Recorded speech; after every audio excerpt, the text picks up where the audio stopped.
ऊंची आवाज हालेलुया कहो जरा, हालेलुया।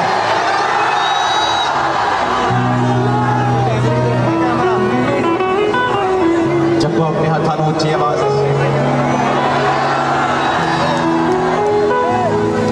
और अगले 5 मिनट ऊंची आवाज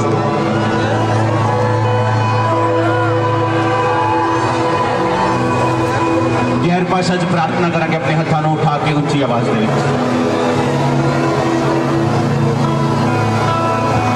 सब जगह अपने हाथों उठा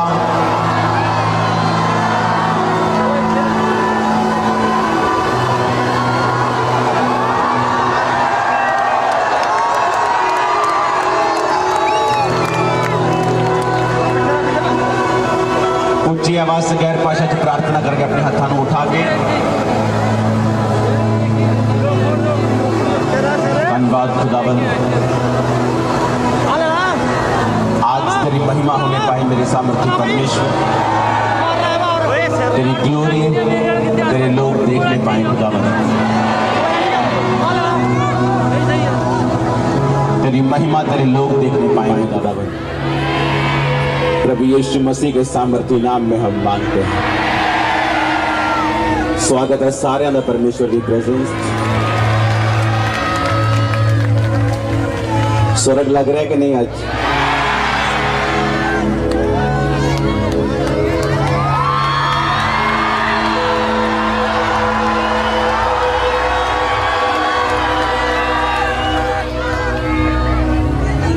म्यूजिक बंद करना। आज क्यों हम यहाँ इकट्ठे हुए उसका कारण है एक, सारे जने अपने हाथों उठा के और खुदा नु को प्रभु जो कुछ आज मैं सुनन वाला हाँ, जो कुछ आज मैं सुनूं मैं उसे ग्रहण करूं। आमीन। अब जल्दी जल्दी आपको सुनना है क्योंकि हजारों लाखों लोग रास्ते में वेट कर रहे हैं। कोई बाइक्स की रैली, कोई घोड़ों पे है, कोई कारों में, कोई ट्रॉलीज में है।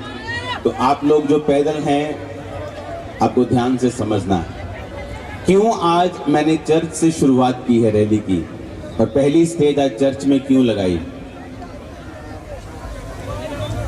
परमेश्वर ने ऐसा कहा है करने के लिए, और इसका एक स्पिरिचुअल रीजन है जो पवित्र आत्मा ने मुझे बाद में बताया है। जब इस शहर में मेरा विरोध हुआ तो लोगों के मुझे मैसेज आए पूरी दुनिया से, सुनो, और लोगों ने मुझे कहा कि हम नाराज हैं और हम बदला लेना चाहते हैं। मोस्टली लोग जो ऐसा बोल रहे थे वो बहुत ही हाई बैकग्राउंड के, बहुत ही अमीर, बहुत ही फॉरेन में बहुत ही सेटल्ड लोग थे। उन्होंने कहा हम खुश नहीं है कि उन्होंने ऐसा क्यों होने दिया, प्रशासन ने क्यों होने दिया, ऐसा क्यों हुआ या वैसा क्यों हुआ। तो मेरे को ये पता था कि अब मुझे जो शुरुआत करनी है इस रैली की, इस क्रिसमस शोभा यात्रा की, वो चर्च से करनी है, क्योंकि लोगों के दिल में एक गुस्सा है। और याद रखो, जब तक आपके दिल में गुस्सा है और आप बदला लेना चाहते हैं, परमेश्वर हमसे खुश नहीं होंगे। परमेश्वर हमसे खुश, क्योंकि अगर हम बदले के रूप में रैली निकालना चाहते हैं या बदले की भावना से जाना चाहते हैं कि दिखाने या तो अनून, नो, हमारी ये स्पिरिट नहीं है। परमेश्वर ने क्या, अपने गुनहगारों की कर माफ कर। इसलिए कि हमारी स्पिरिट राइट हो, कि हम राइट स्पिरिट से इसको शुरुआत करें, तो मैंने कहा नहीं, हम चर्च में पहले गैदर होंगे, हम जहां से रैली निकलेगी वहां गैदर होंगे, जहां सब सामान होगा वहां गैदर होंगे, वहां से एक मैसेज देंगे कि हमने जाना है, लेकिन पहले की तरह ही जाना है, प्रेम का संदेश देके जाना है। इमेजिन करो, आपका सगा भाई आपका विरोध करे, क्या आपका बाप उसे मार देगा? तो जो लोग विरोध कर रहे हैं वो किसकी संतान है? किसने बनाया उन्हें? तो आप चाहते हैं कि वो मर जाए? क्या आप चाहते हो कि आपके बाप का एक बेटा मर जाए? अगर आप अपने बाप के असली बेटे हो तो आप अपने भाई को मरते देखना नहीं चाहते।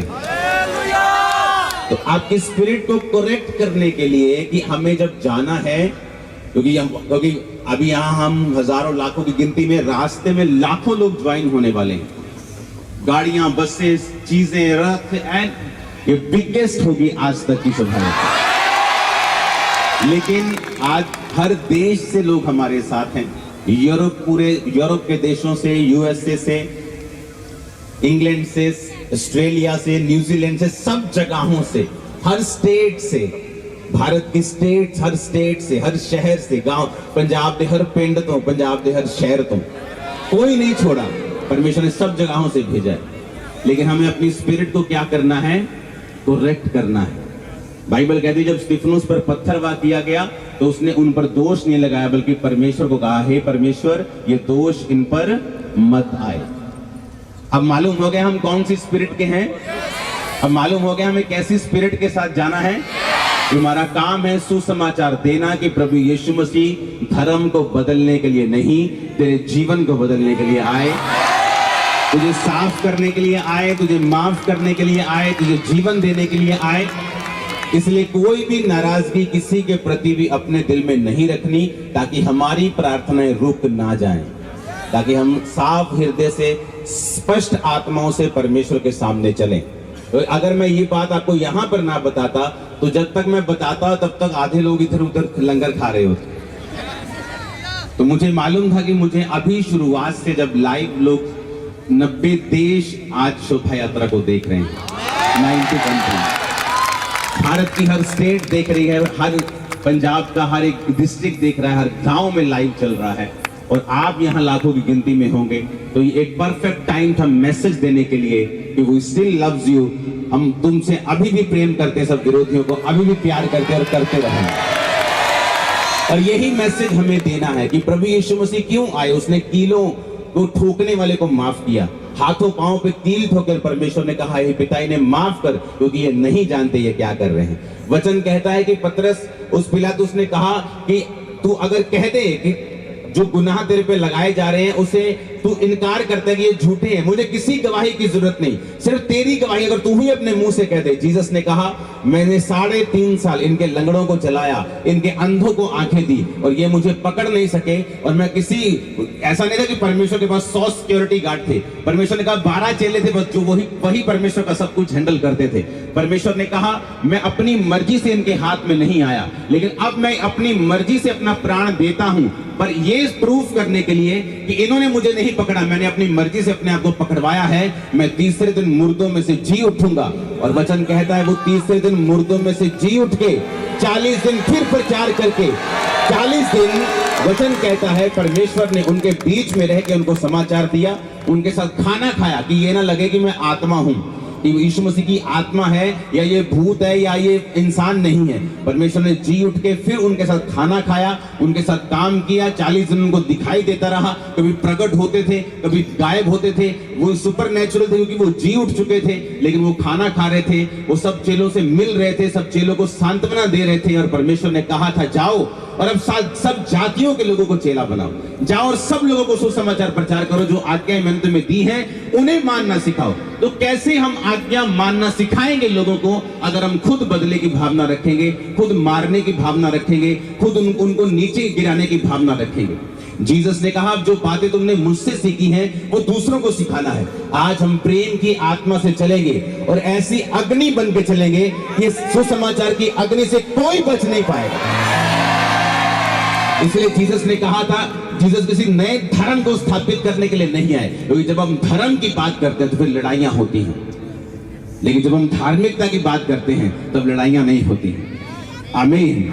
आज हम आप जलंधर में चलेंगे तो उसे ये रैली समझ के मत चले, शोभा यात्रा समझ के मत चले। आप ये समझ के चलें कि आप एक गवाह बन के जीसस क्राइस्ट के आज आप जा रहे हैं। और कोई आदमी और कोई औरत, कोई बच्चा, वचन कहता है कि जब राजा ने आज्ञा दे दी थी नीनवे के ने कि कोई बच्चा, कोई बुजुर्ग, कोई जानवर पानी तक नहीं पिएगा, तो ये कोई ऐसी आज्ञा नहीं थी कि जिससे बच्चों को टॉर्चर हो, लेकिन वो परमेश्वर को खुश करने का एक तरीका था।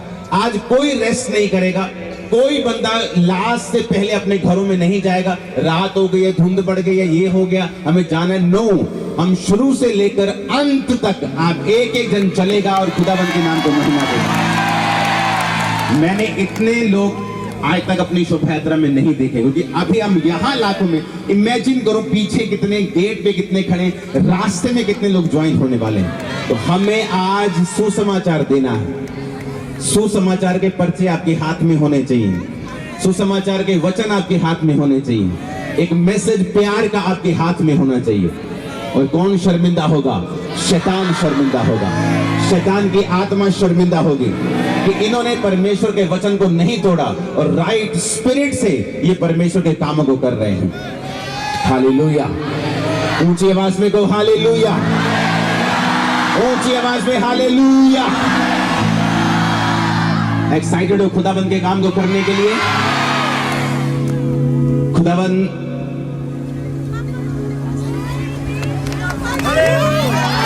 आज हमारे बीच में सरकार की ओर से दीपक बाली जी हैं, जो एक अच्छी पोजीशन पे सरकार के लिए काम कर रहे हैं, और सब जो धार्मिक संस्थाएं हैं उनके साथ ये अपने कनेक्शन को बना के रखते हैं ताकि और सरकारों के साथ तालमेल जो है वो बना रहे। तो मैं आपका भी थैंक्स करता हूं कि आपने सब इंतजामों को होने दिया और अच्छी रीति के साथ आपने किया।